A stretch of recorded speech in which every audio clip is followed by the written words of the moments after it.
जगार केतेबेले 5 पट खाइले भी बिल्कुल मन बिल्कुल भी भांगीबनी। पूरा नुआ रूप ढंग से चलतु तैयारी करबा। आज जो मजेदार जलखिया ता घर वीडियो को लाइक करंतु, चैनल को सब्सक्राइब करंतु।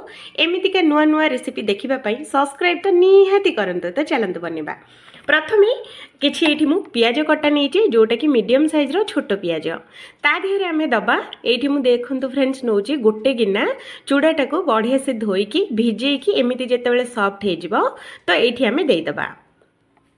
तापरे एठी मु दोची कंचा आलू बिल्कुल देबेनी, एठी आपण माने सिजा आलूटा व्यवहार करिवे।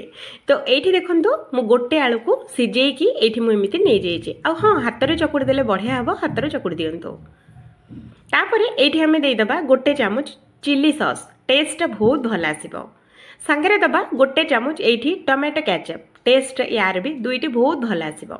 आ संगरे सेही चामच रे आधा चामच एठी हमें दे दबा खट्टा खट्टा दही।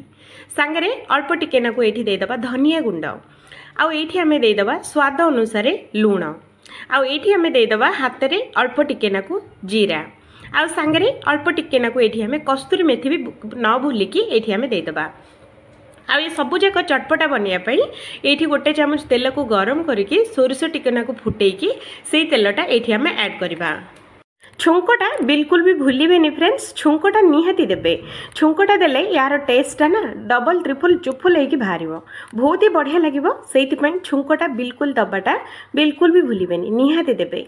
देखिए प्रथमे जदि चामच रे चकुड़ी होउची तो भल कथा, जदि न होनी चामच रे चकुड़ी हेई पारुनी तो एमिति मो भली हाथ रे बढ़िया भाव में चकुड़ी दियंतु।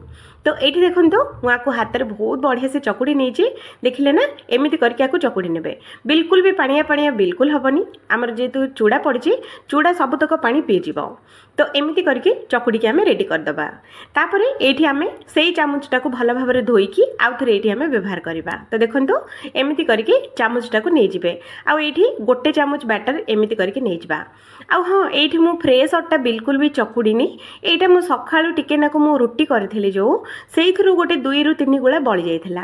भाबिली आउ से 2-3 गुळा रे रोटी केमिति करिवे काको भी पाइबनी।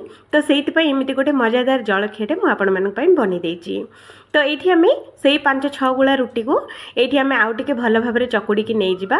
आउ ये छोट छोट गुड़ा जो साइज आपण मानक गुड़ा दरकार से साइज आपण मैंने बनई पारे, किसी भी टेंशन नवा बिल्कुल दरकार नहीं। तो ये आपण मानक जेमिति साइज दरकार सेमिति साइज रो भांगी नियंतु। तो ये देखंतु मो 5टा साइज रे गोटे साइज रे गुड़ा भांगी नहीं। आउ ये आम कौन करवा बेलना पेड़ी न नेले तो बिल्कुल भी हबनी। तो से बेलना पेड़ीटा ये आमको दरकार हम। आउ उपरे तेल नदेले आम रुटीटा सबुथिरे पूरा चिपकी जीव। तो से बेलना पेड़ी उपरकू टिके नाकू तेल ये आम लगेदबा। आउ सांगरे बेलना काठी को केमिति भूली जिबा, बेलना काठी को भी टिके नाकू तेल लगे कि भल भाव में मसाज करदबा दीटा जिनस को। तापरे एठी हमें सेही तेल जो हाथ रे टिके टिके जो लागी थिला ताको कोन वेस्ट करदबा ना, सेही रोटी अटाटा को आकु आउथरे बढ़िया से आकु एमिति चकुड़ी नबा। आ दुईटी आंगुड़ी सहायता रे एमिति गोटे गिना जो नुहे गिना शेप रो एमिति आमे बनेबा।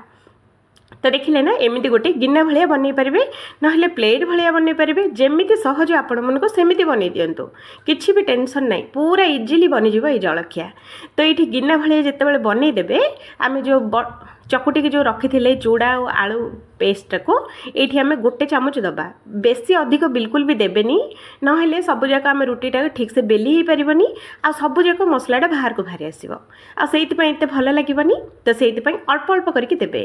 तो ये देखो फ्रेंड्स एमती करके देदेवे जमीक आपको बढ़िया से कभर करेंगे, ना मसलाटा सब तो बाहर को भले आसो आउ कौन भल लगे कि भल लगे। से आपको मसलाटा जमी न बाहर को आसो सेमती आपको कभर करेंगे। तो ये देखो आउ ये जो चुंगुरु मुंगुरु अटाटा जो बड़ी या आम बाहर करदे आउ थे आम अटारे मिसेकी आम बेलिकी नहीं पार, किसी भी टेंशन नहीं। तो ये आम कौन करवा ये से तेल जो आम लगे तेल देरे ये को बेसी जोर जोर बेलिबेनी, ना मसलाटा सबुतक बाहर को पलि आसो। बास टिके टिके हल्का हल्का करके बेलिबे, एमती करके बेलंतु जेमितिक देहर जीवन नहीं। तो ये जिते आम बेलीदबा तापर ये आम अल्प टिके नाकू बेसी पकेबेनी, अल्प टिके नाकू धला राशि ये आम देदेबा। आउ सांगरे कला राशि भी देदेबा, कलरटा देखिया भी भल लगे आ सुंदर भी लगे। तो ये आम दे सारा कला राशि आ धला राशि दे सारा या भल भाव आउ थे टिके टिके करके दबेकी या बेली नवा। ये बिल्कुल भी पतला बनइबेनी बेसी मोटा भी बनइबेनी नहले टेस्ट बिल्कुल भल आसबनी। तो ये आम कौन करवा एमती करके बेली नवा। तो देखो एतिक मोटा रखी या बेसी मोटा रखिए ना खाईपारे। तापर या बेली सारा एमती गरम गरम तेल आम बसई नवा। तो देखिपे गरम गरम तेल रे ए ठंडा ठंडा पूरीटा आम देदबा। दे सारा 2 ରୁ 3 सेकेंड छाड़दबा। 2 ରୁ 3 सेकेंड छाड़ी सारा देखूँ सेटा ऑटोमेटिक ऊपर को बाहरी आसला। देखिले ना एमती जिते फुली माने तेल रे भासी आसो सेते बेले याकू एमती हल्का हल्का दबे दबे याकू एमती ओल्टे दबा। देखो फ्रेंड्स एमती करके धीरे धीरे उल्टेबे नहले ऊपर तेल पड़ो छिटक फोटका फोटका हो पुणी असुविधा से धीरे धीरे करके उल्टेबे।